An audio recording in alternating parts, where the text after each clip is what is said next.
subscribe to my channel. There is someone in your life whose voice can still shake your nervous system in seconds. One comment, one look, one dismissive laugh, and suddenly you're not calm anymore. You're defending yourself, explaining yourself, proving yourself. You walk away thinking of better comebacks hours later. You replay the conversation in the shower. You tell yourself, next time, I won't let it get to me. And then next time comes and it gets to you again. What if I told you that the smartest people don't win arguments with toxic people? They don't out-talk them. They don't out-shout them. They don't even outsmart them in the way you think. They silence them in a way that makes the noise irrelevant. And once you understand how, you'll never feel small in front of a toxic person again. I want you to think about the last time someone belittled you. Maybe it was a colleague who disguised criticism as just being honest. Maybe it was a family member who knows exactly where to poke. Maybe it was a partner who twists your words until you doubt your own memory. Notice what happened in your body. Your chest tightened. Your jaw clenched. Your mind started racing. You weren't just reacting to their words. You were reacting to a perceived threat. Toxic people don't attack your logic first. They attack your nervous system. And here's the first secret smart people understand. If someone can control your emotional state, they control the interaction. Let that sink in. The smartest person in the room is not the one with the cleverest comeback. It's the one whose nervous system remains sovereign. Toxic people thrive on reaction. They feed on visible discomfort. They look for micro-expressions, tone shifts, defensive explanations. That's their evidence that they still have power. When you argue intensely, when you try to prove your innocence, when you explain and re-explain, you are unknowingly rewarding the behavior because you're showing them, you can move me, and I know why you do it. Because you care about being understood, because you value fairness, because you have integrity. You assume they operate from the same values. But toxic people are not trying to understand you. They're trying to establish dominance, superiority, or control. So the smartest people make a radical shift. They stop trying to be understood by someone committed to misunderstanding them. That shift alone changes everything. I once worked with a client, intelligent, articulate, deeply thoughtful. Every meeting with her manager left her drained. He'd interrupt her presentations, question her competence publicly, then say, "Don't be so sensitive, I'm helping you grow." She prepared harder each week, more slides, more data, more proof. It didn't matter, because the goal wasn't clarity. The goal was destabilization. The day she stopped over-preparing to defend herself and instead calmly said, "I'm comfortable with my approach," without over-explaining, something shifted. He pushed again. She paused, breathed, and repeated, "I'm comfortable with my approach." No anger, no sarcasm, no apology, just steadiness. Within weeks, the interruptions reduced. Why? Because she stopped performing for his approval. Smart people understand a truth that might feel uncomfortable. You cannot control a toxic person's behavior, but you can make their tactics ineffective. And when tactics stop working, they lose interest. Now, this doesn't mean you suppress your feelings. It doesn't mean you become cold or passive. It means you become deliberate. Toxic people often use three main strategies: provocation, invalidation, and confusion. Provocation is designed to get you emotional. Invalidation is designed to make you doubt yourself. Confusion is designed to make you explain yourself endlessly. When you react impulsively, they win. When you chase clarity from someone committed to distortion, you lose energy. So how do smart people silence them? First, they master the pause. The pause is not weakness, it is power. When someone says something cutting, your brain wants to respond instantly. That urgency is your amygdala firing, fight or flight. But when you pause, even for 3 seconds, you shift control back to your prefrontal cortex, the rational, strategic part of you. 3 seconds, it feels long, it feels awkward, it feels vulnerable. But it communicates something profound. Toxic people expect emotional reflexes. They do not expect composed stillness. The pause interrupts their script. Second, smart people respond briefly. Notice I said respond, not react. Toxic people often speak in paragraphs. Accusations layered with exaggeration. Emotional bait wrapped in storytelling. If you answer with equal length, you enter their arena. Instead, intelligent emotional boundaries sound like this: I see it differently. I'm not going to engage in that. That doesn't work for me. We'll have to agree to disagree. Short, neutral, closed. No extra data, no defensive tone, no essay. Why? Because explanations invite debate, and debate is their playground. You might worry, but won't that seem dismissive? Maybe, but clarity is not cruelty. Let me ask you something gently. Why do you feel responsible for making someone comfortable while they're being disrespectful? That question alone can change your posture. The smartest people stop trying to earn basic respect from those unwilling to give it. They act as though respect is already the standard. And here's something powerful. Toxic individuals often escalate when they sense they're losing control. They may mock your calmness. They may accuse you of being cold. They may push harder. That's not failure. That's extinction burst. A psychological phenomenon where behavior temporarily intensifies when it stops being rewarded. If a vending machine doesn't release your snack, you press the button harder before giving up. Toxic people do the same. If you mistake that escalation as proof that your calm isn't working, you'll revert to defending yourself. But if you understand it as the last gasp of a fading tactic, you'll stay steady. Smart people prepare for that moment. They expect pushback. And because they expect it, they're not rattled by it. Now let's talk about something deeper. Many of you struggle to silence toxic people, not because you lack intelligence, but because you were trained to keep the peace. Maybe growing up, conflict felt unsafe. Maybe love was conditional. Maybe approval had to be earned through compliance. So when someone criticizes you, your nervous system doesn't just hear words, it hears, you might lose connection. That's why your body reacts so quickly. You're not weak, you're conditioned. But here's the transformation. As an adult, you get to update that conditioning. You are no longer a child needing approval to survive. You are someone capable of surviving someone's disapproval. Sit with that. You can survive someone being disappointed in you. You can survive someone misunderstanding you.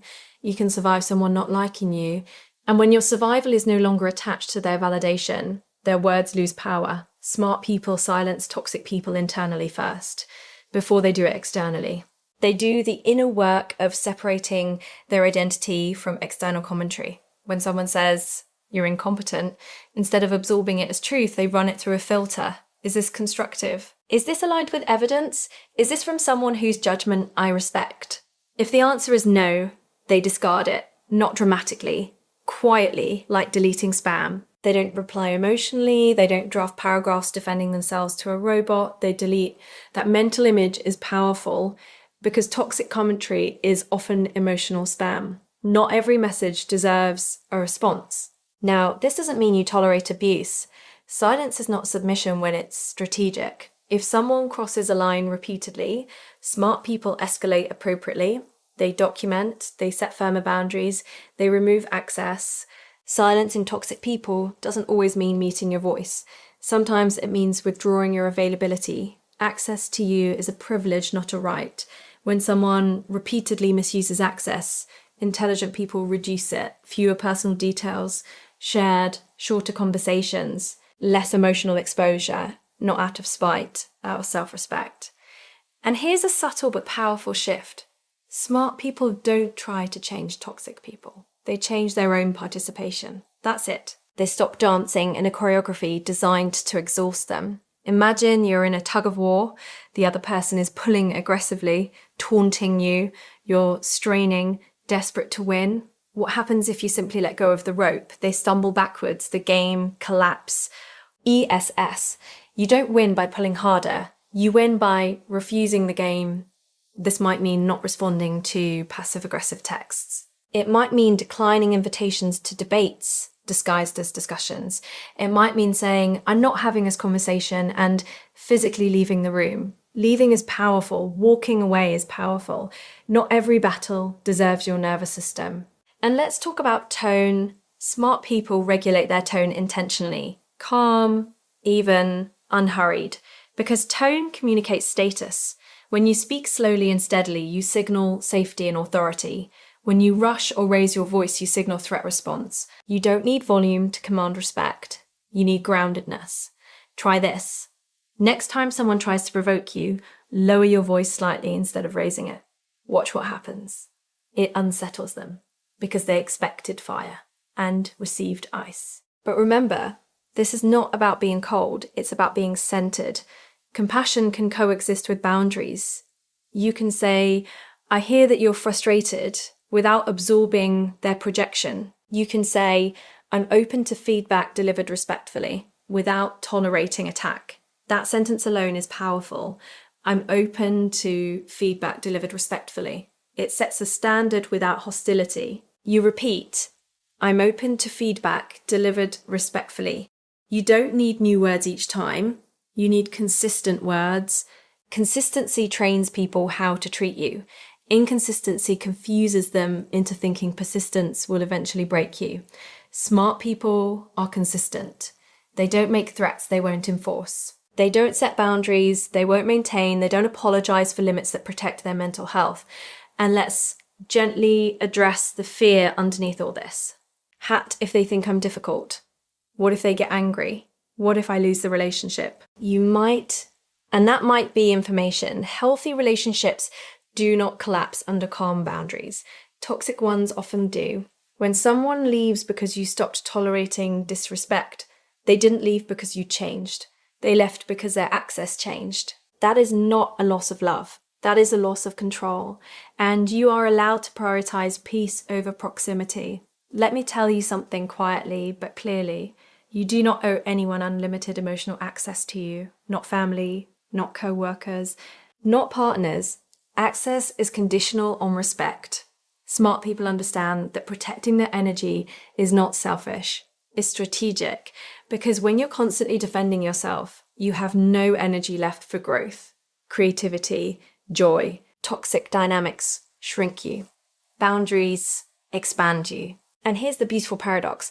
When you stop trying to silence toxic people directly, they often silence themselves. When they receive no dramatic reaction, no defensive monologue, no visible wound, the interaction becomes boring. And toxic behavior without reward fades. But even if it doesn't, even if they continue being who they are, you are no longer destabilized. That is the true silence. It's not about shutting their mouth. It's about quieting the impact of their voice inside you. Imagine hearing a critical comment and feeling neutral, not numb, not repressed, just neutral.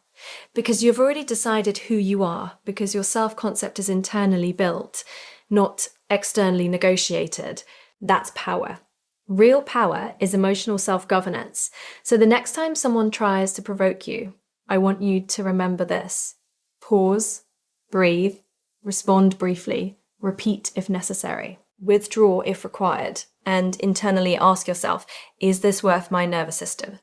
Most of the time, it isn't. You are not here to win arguments with toxic people. You are here to protect your peace, your clarity, your dignity. You are here to become someone whose calm cannot be hijacked. And that doesn't happen overnight. It happens in small, brave moments. The moment you don't explain, the moment you don't defend, the moment you don't chase approval, the moment you walk away. Each of those moments rewires you. Each one teaches your brain, I am safe even when someone disapproves. And eventually, something remarkable happens. The comments that once pierced you glance off. The tone that once triggered you feels distant. The person who once intimidated you seems smaller, not because they changed, because you did. And when you change your participation, the entire dynamic shifts. You stop being the emotional fuel. You become the calm in the room. And toxic people cannot manipulate calm. They can only manipulate chaos. So cultivate calm like it's your superpower. Guard it, practice it, choose it repeatedly.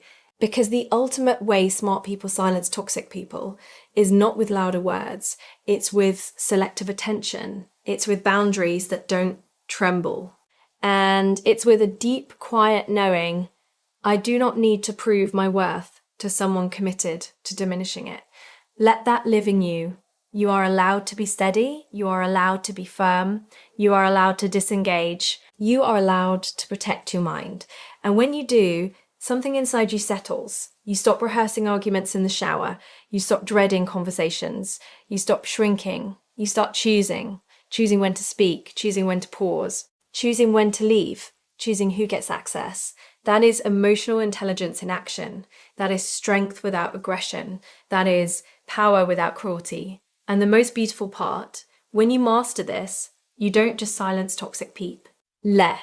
You silence the old fear of disapproval. You silence the old fear of disapproval. You silence the belief that you must earn respect through explanation. You realize respect begins with how you treat yourself.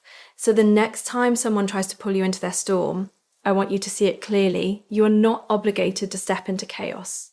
You can stand on solid ground. You can let the wind pass. You can remain. And in that stillness, in that grounded, unwavering calm, you will discover something life-changing. No one can emotionally overpower a person who has decided not to be moved. And that person is becoming you.